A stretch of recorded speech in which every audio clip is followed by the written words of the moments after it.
Thank you. Thanks to Stop the War for inviting me. I visited Libya twice over the past 6 months of the crisis. The first time I was on a peace mission, and the second time I was a correspondent for Press TV, and I also did some reporting for Russia Today. I left just after the so-called fall of Tripoli, and I was there during that horrendous week of the fighting in Tripoli. Dan's I think really well contextualized how the war in Libya is a war on Africa, but I'd just like to add something.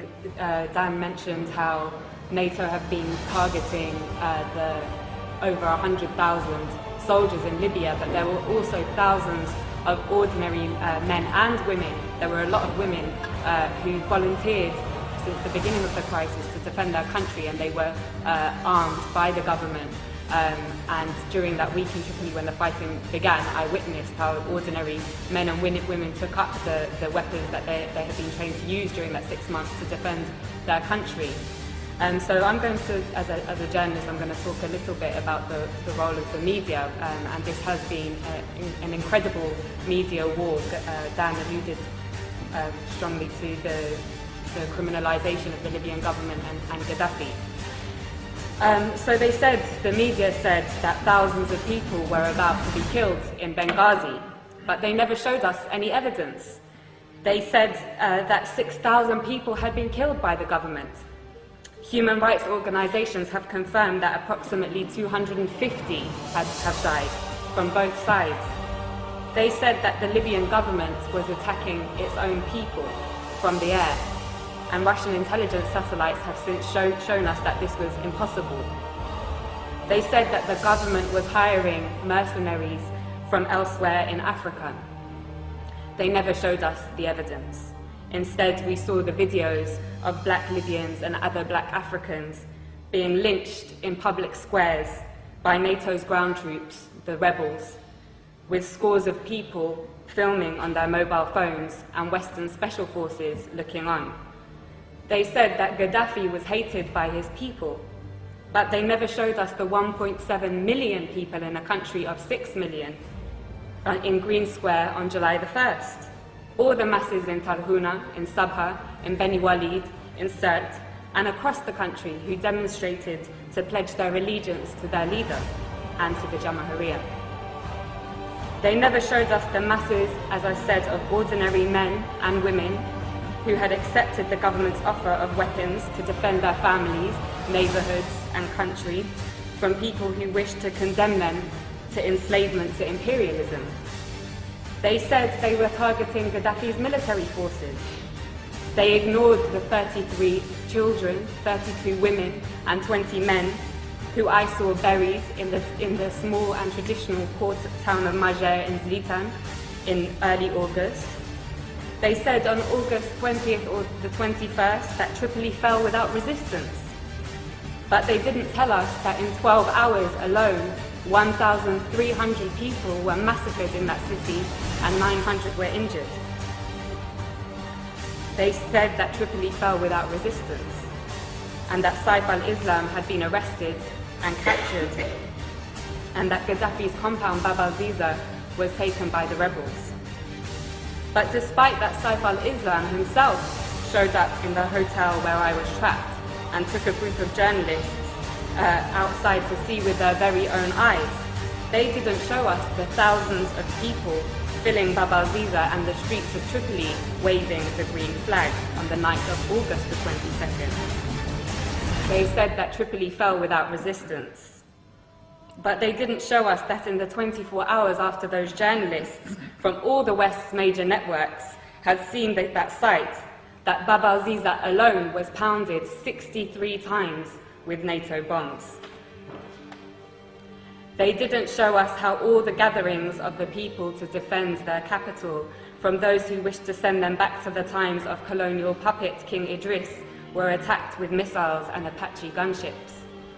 They didn't show us how the brave people of Abu Slim, the poorest area in Tripoli, and the staunchest area of support for Gaddafi, resisted for 5 days until on August 24th, NATO attacked anything that moved and piles of bodies lined the streets. They told us that the country was liberated. 6 weeks later, the rebels have conceded that they won't be able to move their headquarters to the capital. And that the rebels have confirmed, I think it was today, that they won't be able to take Bani Walid, and Sirte also remains strong. So, Gaddafi, mass murderer, hated by his people so much that they would beg NATO to bomb their own country, hated so much that the capital city fell without resistance. Or NATO, mass murderer, killing the Libyan masses because they would die for their leader, just like in Tripoli. I know which one we have mountains of evidence for. In fact, there is so much evidence that even the Conservative Party's own mouthpiece, The Telegraph, has been unable to hide from it. Amongst their numerous reports showing that the rebels lack the popular support that Gaddafi enjoys, one article published this week reported what I heard throughout my stay in Tripoli. A resident of Sirte, Susan Farjan, said, "We lived in democracy under Muammar Gaddafi. He was not a dictator. I lived in freedom. Libyan women had full human rights. It isn't that we need Muammar Gaddafi again, but we want to live just as we did before." In the same article, 80-year-old Mabruka says, "Life was good under Gaddafi. We were never afraid." Again, in the same article, another elderly lady says, "They are killing our children. Why are they doing this? For what? Life was good before." And yet another says, "Everyone loves Gaddafi, and we love him because we love Libya. Now the rebels have taken over, we might have to accept that. But Muammar will always be in our hearts." The spectacular U-turn of Al Jazeera, from being a somewhat critical voice of imperialism's wars of aggression in Iraq, Afghanistan, and Palestine, to being an open facilitator of the same aggression against Libya, Syria, and even now the progressive nations of Latin America, was perhaps the greatest propaganda trick I have seen in my lifetime. Co-opting the support of their faithful Arab viewers in the West, whose voices garnered particular prominence during the fashionable so-called Arab Spring, was an important move in order to get all progressive circles in the West to join in the essential criminalization of Gaddafi, when those very circles should have, in contrast, been elevating the status of the not-so-fashionable Libyan Jamahiriya and learning from it. Now all cards are on the table. Al Jazeera's Director General Wada Panfar has resigned following the release of WikiLeaks cables, which revealed he has been taking orders from none other than the CIA. He has been replaced by a member of the Qatari royal family, which has been heavily engaged in the war against its fellow Arab brothers and sisters in Libya. But despite the role of Al Jazeera being clear as day now, it continues to get away with the same tricks of tugging on the liberal heartstrings of westernized audiences with its stories about how people in sovereign states of the global south's greatest tragedy is their lack of Western democracy, never mind that it has failed in the West. But despite Al Jazeera's interest in championing this ideology is obviously straightforward. It hosts the United States' largest military base in the Middle East, CENTCOM, and they are, of course, close friends. Leaving the Rixos Hotel, where I had been trapped for 5 days, was the most surreal and probably the worst day of my life. It was a bad day. The safe, secure, welcoming city, full of life and warmth that I had driven through days previously had transformed.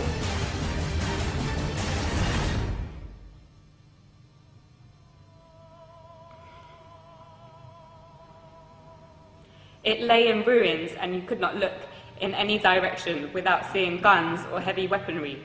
Many people had gone into hiding, been killed, and thousands of others had fled. And the people that I knew who remained, who had been the very people who had helped me to learn about the glorious recent history of Gaddafi's Libya, were inevitably traumatized and in a complete state of shock. Libya reached a point, as Dan said, of having the highest standard of living in Africa, a high level of literacy, universal healthcare, and free university education, a high status for women, in society and the greatest degree of equality for the large black population in the whole of North Africa and the Middle East, those 40 years of revolutionary achievements have now been reversed. And for what?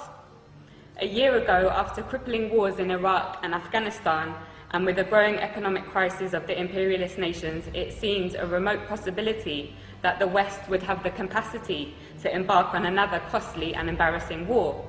It seemed that the hegemony of the West was rapidly on its way out. But as Gaddafi's close brother Hugo Chavez said in his recent letter to the United Nations General Assembly, right now there is a very serious threat to global peace, he said. A new cycle of colonial wars which started in Libya with the sinister objective of refreshing the capitalist global system. End quote. He knows that his country will be targeted in that cycle, with the very same model that they used against Libya and are now using against Syria. In the absence of an effective anti-imperialist media that can challenge and preempt the tricks of imperialism through its global media, it is the role of all progressive people to champion the sovereign states of the global south, who, like Libya and Syria, are a thorn in the side of the West. Otherwise, they will be picked off one by one to add fuel to the dying fire of imperialism.